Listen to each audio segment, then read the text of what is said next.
안녕하세요. 6월 5일 목요일 밤에는 2026년 월드컵 아시아 3차 예선 호주와 일본이 격돌합니다. 인도네시아와 중국이 생존을 건 혈투도 기다리고 있죠. 일본은 이미 월드컵 티켓을 따냈습니다. 하지만 나머지 팀들에게는 꿈과 절망이 교차하는 밤이 될 것입니다. 먼저 C조 현재 상황을 보겠습니다. 일본이 승점 20점으로 조 1위입니다. 이미 월드컵 진출을 확정했죠. 호주가 13점으로 2위를 유지하고 있습니다. 사우디아라비아가 13점으로 3위입니다. 인도네시아가 9점으로 4위에 있습니다. 현재 호주는 안전지대에 있어 보이지만 완전히 안전하지는 않습니다. 사우디와의 점수 차이가 3점뿐이거든요. 인도네시아는 놀라운 상황이 있습니다. 역사상 처음으로 월드컵 3차 예선에 진출했고 지금 플레이오프 진출권을 노리고 있습니다. 중국은 3점으로 최하위입니다. 사실상 탈락이 확실한 상황이죠. 이제 일본과 호주 경기부터 분석해보겠습니다. 일본부터 자세히 보겠습니다. 놀랍게도 현재까지 8경기에서 6승 2무입니다. 24골을 넣고 단 2골만 허용했습니다. 압도적인 기록이죠. 컨디션이 최고조인 일본의 해외파 선수들을 살펴보겠습니다. 미토마 가오루입니다. 브라이튼 소속으로 36경기 출장에서 10골 4어시스트를 기록했습니다. 시장 가치도 계속 올라가고 있죠. 구보 다케우사입니다. 레알 소시에다드 소속으로 36경기 선발 출장했습니다. 5골을 기록했죠. 일본의 메시라고 불립니다. 엔도 와타루입니다. 리버풀에서 20경기 출장했습니다. 놀라운 사실이 하나 있습니다. 2024-25 시즌 프리미어리그에서 옐로카드를 한 장도 받지 않은 유일한 선수입니다. 이 정도면 일본의 해외파 전력이 얼마나 뛰어난지 알 수 있습니다. 모리아스 하지메 감독은 2026 월드컵까지 계약을 연장했습니다. 8강 이상 진출을 목표라고 명확히 설정했죠. 호주를 보겠습니다. 현재 피파 랭킹 26위입니다. 홈에서 매우 강한 팀이죠. 버스 스타디움에서의 승률이 73%에 달합니다. 핵심 선수는 크레이그 구신입니다. 사우디 리그에서 뛰고 있고 좌측 측면 공격의 핵심입니다. 마틴 보일도 중요합니다. 우측에서 스피드를 담당하죠. 수비에서는 해리스 아우타르가 중심입니다. 센터백으로 공중볼 경합에서 강합니다. 토니 포포비치 감독은 3대4대2 포메이션을 선호합니다. 윙백들의 오버래핑을 통한 측면 공격이 주목입니다. 이번 경기는 호주에게 매우 중요합니다. 이기면 사실상 월드컵 직행 진출이 확정되거든요. 통계적으로 보면 일본이 유리합니다. 최근 맞대결에서 일본이 우세했거든요. 하지만 변수가 많습니다. 일본은 이미 월드컵 진출을 확정했습니다. 실험적인 스쿼드를 꾸릴 가능성이 높죠. 실제로 무경험 선수를 꽤 포함했습니다. 호주는 간절합니다. 홈경기고 월드컵 직행 진출이 걸려있습니다. 버스 스타디움의 6만 관중이 큰 힘이 될 것입니다. 예상 결과는 호주 2대1 승리입니다.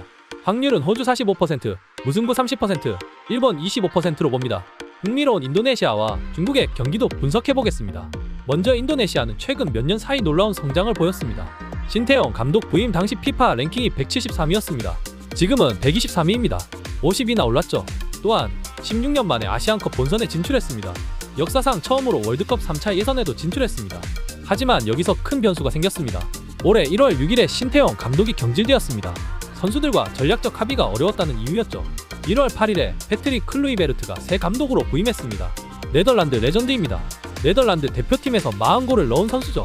클루이베르트 감독 부임 후 성적은 엇갈렸습니다. 호주에게 1대5로 대패했지만 바레인을 1대0으로 이겼죠. 가장 큰 특징은 귀화 선수들입니다. 현재 팀의 75%가 귀화 선수들입니다. 14명이나 됩니다. 특히 네덜란드계 선수들이 많죠. 마르텐 파에스가 골키퍼입니다. FC 달라스에서 뛰고 있습니다. 마르셀리노 페르디난이 공격형 미드필더입니다. 사우디전에서 2골을 넣은 영웅이죠. 감독이 바뀐 지 얼마 안 되어서 전술적 적응이 변수가 될 것 같습니다. 중국을 보겠습니다. 현재 상황이 매우 어렵습니다. 피파 랭킹 94위입니다. C조에서 최하위인 6점에 머물러 있죠. 8경기에서 6골을 넣고 19골을 허용했습니다. 공격도 문제지만 수비가 더 큰 문제입니다. 경기당 평균 1골을 허용하고 있거든요. 핵심 선수는 장이닝입니다. 중국 슈퍼리그에서 뛰고 있고 공격의 중심입니다. 하지만 개인 기량으로는 한계가 있어 보입니다. 브랑코 이반코비치 감독이 지휘하고 있습니다. 4대4대2 포메이션을 주로 사용합니다. 중국은 사실상 월드컵 진출 가능성이 거의 없습니다. 하지만 자존심을 걸고 마지막까지 싸울 것으로 예상됩니다. 이 경기는 인도네시아가 압도적으로 유리합니다. 홈경기고 중국의 컨디션이 너무 안 좋거든요. 하지만 변수가 있습니다. 감독이 바뀐 지 얼마 안 되었다는 점이죠. 클루이베르트 감독의 전술에 선수들이 완전히 적응했는지 의문입니다. 날씨도 고려해야 합니다. 26도에서 32도의 무더운 날씨입니다. 습도가 75%에서 85%에 달하죠. 하지만 인도네시아 선수들은 익숙한 환경입니다. 중국 선수들에게는 불리하죠. 예상 결과는 인도네시아 2대0 승리입니다. 확률은 인도네시아 70%, 무승부 20%, 중국 10%로 봅니다. 관전 포인트를 정리해드리겠습니다. 호주 대 일본 경기의 관전 포인트입니다. 첫째, 일본의 실험적 스쿼드가 어떤 퍼포먼스를 보일지입니다. 젊은 선수들이 큰 무대에서 어떻게 할지 주목해야 합니다. 둘째, 호주의 세트피스입니다. 공중볼 경합에서 58%의 승률을 기록하고 있습니다. 일본 수비진이 이를 막아낼 수 있을지 봐야 합니다. 셋째, 버스 스타디움의 분위기입니다. 6만 관중의 응원이 선수들에게 어떤 영향을 줄지 주목됩니다. 인도네시아 대 중국 경기의 관전 포인트입니다. 첫째, 클루이베르트 감독의 토탈 풋볼이 통할지입니다.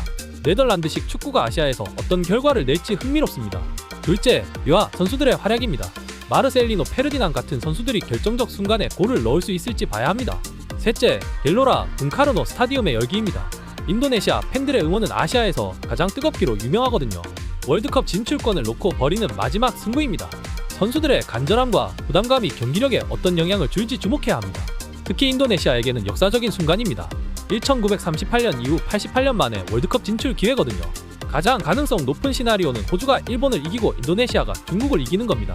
이렇게 되면 호주는 2위를 확정합니다. 인도네시아는 플레이오프 진출 가능성을 크게 높입니다. 다른 시나리오도 있습니다. 일본이 호주를 이기고 인도네시아가 중국을 이기는 경우입니다. 이렇게 되면 호주는 여전히 2위를 유지하지만 불안해집니다. 사우디아라비아와의 점수 차이가 3점이거든요. 최악의 시나리오는 호주가 지고 인도네시아도 지는 경우입니다. 하지만 이럴 가능성은 매우 낮습니다. 결론적으로 이번 경기 후에는 월드컵 진출 판도가 거의 정해질 것 같습니다.